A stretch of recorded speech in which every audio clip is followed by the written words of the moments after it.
Uma característica do governo Lula é que ele coleciona derrotas dentro do Congresso Nacional. E quando não tem dinheiro envolvido, o diálogo não existe. Pois é, o caso do fim das saidinhas ainda vai dar muito pano para manga para o Lula. E vai ser mais uma derrota nas costas do Lula. Matéria do jornal Metrópolis, do Igor Gadelha. Líderes dizem que veto de Lula ao PL das saidinhas cairá. Lideranças da Câmara acreditam que o Congresso Nacional derrubará o veto do presidente Lula ao projeto de lei que proíbe as saídas temporárias, mesmo com o petista sancionando quase a totalidade do texto. A aposta é que aliados do presidente da Câmara, Arthur Lira, irão aproveitar o veto para dar uma resposta ao governo após o rompimento público de Lira com o ministro das Relações Institucionais, o Alexandre Padilha. Assim, a oposição bolsonarista terá o reforço de boa parte do chamado Centrão e formará uma maioria confortável para derrubar o veto de Lula ao projeto aprovado de forma simbólica na Câmara dos Deputados de final de março. Matéria do Igor Gadelha, eu não concordo em sua totalidade, não. Eu concordo do ponto de vista que o veto vai cair, mas não é como resposta. Agora o Centrão vai se juntar ao Lira para dar resposta para o Lula. Não é essa a minha visão, não. A pressão popular, o povo pressionou e o Congresso aprovou. Não aprovou porque quer um país mais justo, não. É porque o povo cobrou, é porque estava feio, é porque teve repercussão com o caso do policial morto com um tiro na cabeça, vítima de um desses sujeitos que estavam em saidinha. E sabe, escancarou ainda mais. Quem é o Lula? A quem o Lula serve? Porque assim, o cidadão pagador de impostos não quer a saidinha. O criminoso que cumpre pena quer a saidinha.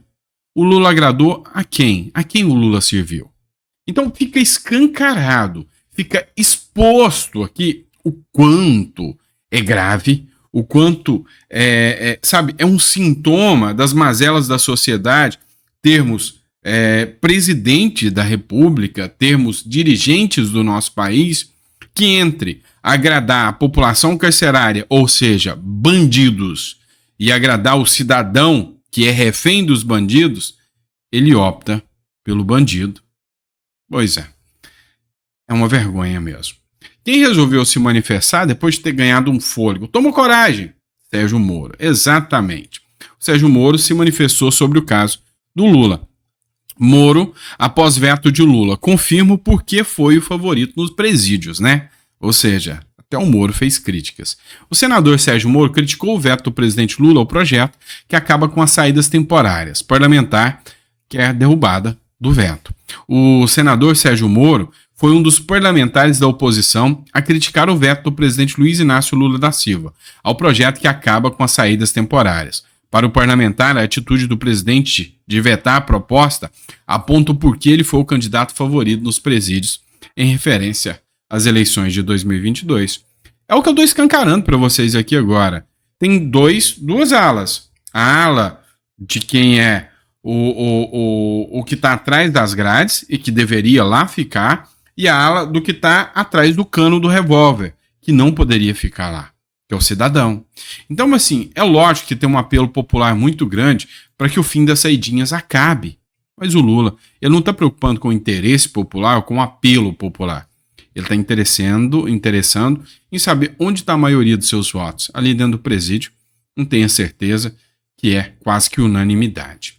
Vamos lá. Outra coisa que chamou a atenção, surpreendeu, é um reduto petista com uma foto dessa, né? Fortaleza, no Ceará. Direita surpreende Fortaleza e enche ginásio em pré-candidatura de André Fernandes. Foi bonito de se ver.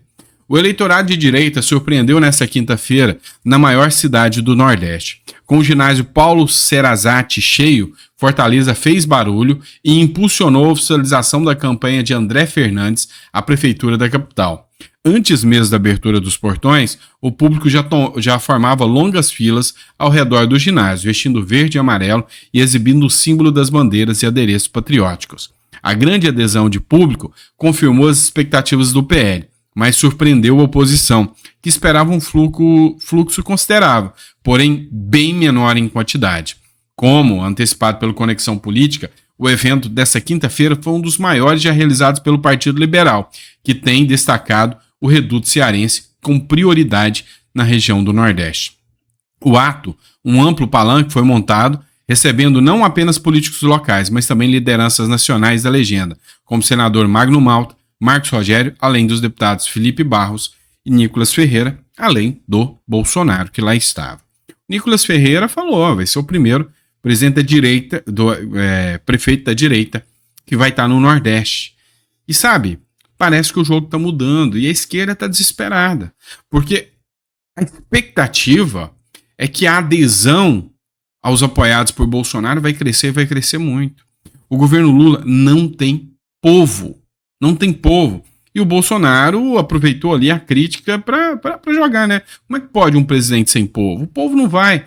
Eu queria ver o Lula lotar um ginásio como esse aqui com adesão popular. Estou falando sem ônibus da CUT, nem nada disso. Estou falando com adesão popular mesmo. O povo sair das suas casas e ir lá para ver o Lula falar com esse apelo popular. Não tem. Simplesmente não tem. Então, assim, é insano pensar na diferença abissal entre Lula e Bolsonaro nessa questão das eleições municipais, né? Vamos lá, eu não queria estar na pele do Boulos nessa hora de jeito nenhum, tendo o apoio do Lula. Não vai dar bom pro Boulos. Vamos lá. Outra matéria que foi divulgada anteontem, mas deu pouca repercussão nos jornais. Sócios de empresas ligadas, de ônibus ligadas ao PCC, doaram para o PT e o antigo DEM de São Paulo. Você publicar uma matéria como essa em 2022, ou seja, 2 anos atrás, fake news, condenação de fake news, multa, talvez até prisão, caiu a perfil ou alguma coisa assim. Mas essa matéria hoje, ela é publicada porque aconteceu. 5 alvos da Operação Fim de Linha, que investiga suspeitas de ligação entre 2 empresas de ônibus de São Paulo e o primeiro comando da capital, fizeram doações da campanha ao Diretório Municipal do antigo DEM, na época controlada pelo presidente da Câmara Municipal de São Paulo, Milton Leite, e a um ex-vereador do PT nas eleições de 2020. Os políticos dizem que valores foram declarados e não há irregularidades. Entre os doadores que estão na mira do Ministério Público aparece o presidente da Transwolf, Luiz Carlos Efigênio Pacheco, conhecido como Pandora, e o diretor da Cooperman, Robson Flores Lopes Pontes. Os dois foram presos preventivamente nessa terça-feira. Pois é, quando a gente via pessoas falando, não, tem financiamento de pessoas ligadas ao PCC, ao Partido dos Trabalhadores, a políticos do Partido dos Trabalhadores, isso, sem sombra de dúvidas, seria caracterizado como uma fake news. Uma matéria como essa aqui também seria, sem sombra de dúvidas, alvo das piores críticas ou das piores sanções por parte do Supremo ou do TSE. Olha só, o Marcelo Álvaro, que publicou matéria do Estadão, o contador de Lulinha é alvo de busca pelo GAECO. O GAECO é o grupo de organizações, né, ao combate ao crime organizado da Polícia Federal, faz um trabalho excepcional. O contador de Lulinha é alvo de busca pelo GAECO. Suspeito e sua mulher ganharam 640 vezes na loteria. Se você levar em consideração que ele pode ser só uma pessoa de sorte e ganhar 640 vezes na loteria, tá tudo bem. Você conhece alguém que já ganhou 640 vezes na loteria? Não? Pois é. O Lulinha, filho do Lula, conhece e já até contratou os serviços dele, que é o contador do Lulinha, segundo a matéria do Estadão. Se essa matéria fosse em 2023 e eu lendo o título da matéria do Estadão, eu poderia ter o meu perfil, talvez, bloqueado, censurado.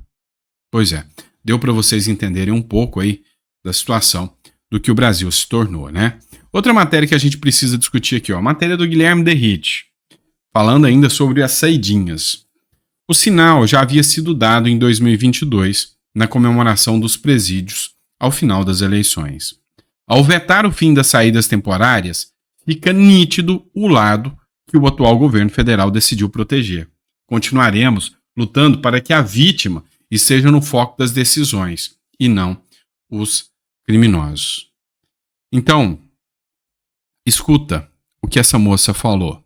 Eu, Ariane, à época era servidora do presídio aqui no Pará. Foi festa na hora do resultado. Eu vi com os meus próprios olhos e o pai jamais iria abandonar os seus filhos. Sabe, a imagem que o governo Lula passa ao vetar é condizente com a sua popularidade, despencando. Porque no Brasil não tem tantas pessoas presas quanto pessoas pagando seus impostos e querendo que os presos mantenham-se presos. Então, pode ter certeza, depois dessa, eu mesmo espero muito que a popularidade do Lula nas próximas pesquisas piore e muito, e muito. Minha opinião. Abraço, pessoal. Fiquem com Deus e eu vejo vocês no próximo editorial.